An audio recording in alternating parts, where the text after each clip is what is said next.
Demonstration of properties of semi circle of a circle. जैसे आपको ये एक सर्कल नजर आ रहा है, ठीक है। अब अगर मैं एक कॉर्ड ड्रॉ करता हूँ जो कि इस सर्कल के सेंटर से पास होगी, जिसका फर्ज करें यहाँ से और ये इस तरह से, ठीक है, तो ये इस सर्कल के दो इक्वल पार्ट्स बना देगी, ठीक है। अब इसे हम कहते हैं सेमी सर्कल। अब सेमी सर्कल की कुछ प्रॉपर्टीज के ऊपर हम बात कर लेते हैं, ठीक है। फर्ज करें मैं एक पॉइंट लेता हूँ सेमी सर्कल पे ए और एक पॉइंट सिलेक्ट करता हूँ बी, ठीक है। अब ये जो पार्ट है ये इसे हम आर्क कहेंगे ए बी, और ये आर्क जो सेंटर के साथ एंगल बनाएगी। अगर मैं इस पॉइंट ए को भी सेंटर से ज्वाइन कर दूं और बी को भी सेंटर से ज्वाइन कर दूं, तो ये जो एंगल बन रहा है इन दो पॉइंट्स को सेंटर से मिलाने से, इसे हम कहते हैं ये सेंट्रल एंगल है, ठीक है। इससे सेंट्रल एंगल कहा जाएगा, ठीक है जी। अब ये जो अगर एंगल है, ठीक है, अगर इतनी रोटेशन को मैं शेड कर दूं तो ये जो रीजन आपको सर्कल का नजर आ रहा है ग्रीन कलर में, इसे हम कहेंगे ये सेक्टर है, ठीक है। और ये सेक्टर है जी ओ ए बी, या इसको हम ए ओ बी कहेंगे क्योंकि इसमें ओ वर्टेक्स पे जो एंगल बन रहा है वो सेंट्रल एंगल बन रहा है इस सेक्टर का, ठीक है। तो इसी बात को अब हम यूं समझ सकते हैं एक और प्रॉपर्टी के तहत कि अगर दो सर्कल हो और दोनों कॉन्ग्रुएंट सर्कल हो, यानी कॉन्ग्रुएंट सर्कल वो होते हैं जिनके रेडियाई इक्वल हो। अब इस सर्कल का फर्ज करें रेडियस 2 सेंटीमीटर है, इस सर्कल का सेंटर है फर्ज कर लें सी, ठीक है, और इसको भी मैं अगर ज्वाइन कर देता हूँ बाउंड्री ऑफ सर्कल से डी से, तो ये भी 2 सेंटीमीटर होगा, तब ये कॉन्ग्रुएंट सर्कल है, ठीक है। अब हम ऐसा करते हैं कि ये जो सेंट्रल पे एंगल बन रहा है, सेंट्रल एंगल जिसे मैं कह रहा था, अगर मैं इस जैसे मतलब या दो सेंट्रल एंगल बराबर बनाता हूँ, ठीक है।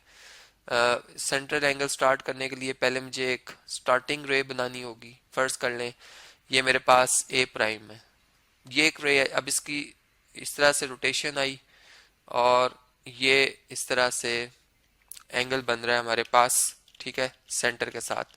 तो इसे मैं कहूंगा कि ये सेंट्रल एंगल है इस आर्क का, ठीक है, बी प्राइम।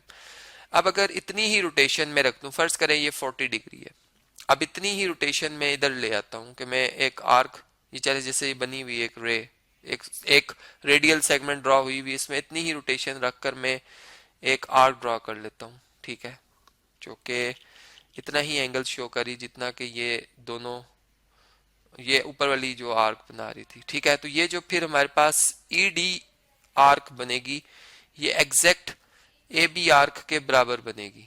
अब ये किस्सा प्रूव हो सकता है कि ये वाकई आपस में बराबर है, ठीक है।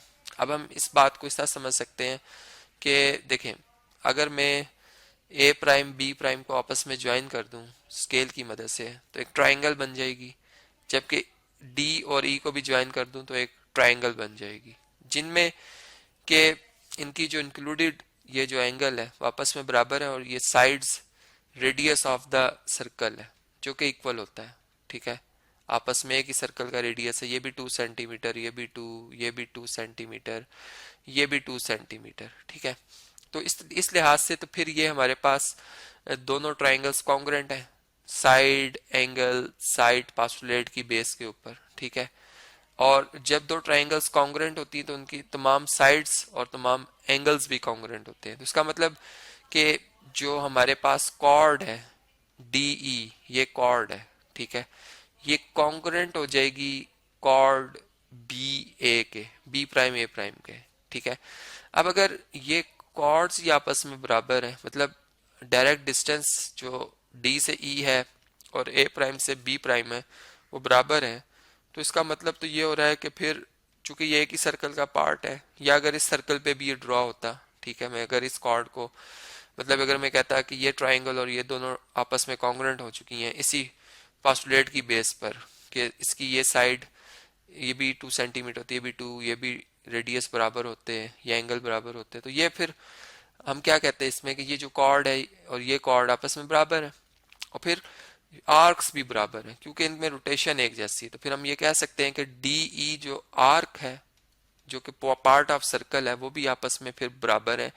तो इस लिहाज से फिर हम दो सर्कल हों उनपे कॉर्ड्स ड्रॉ हुई हो, आर्क्स ड्रॉ हुई हो, उन्हें भी कॉन्ग्रुएंट शो कर सकते हैं। और अगर एक ही सर्कल है, उसी पे दोनों ड्रॉ हुई हुई है आर्क्स, तो हम उन्हें भी आपस में कॉन्ग्रुएंट शो कर सकते हैं इस प्रॉपर्टी के तहत।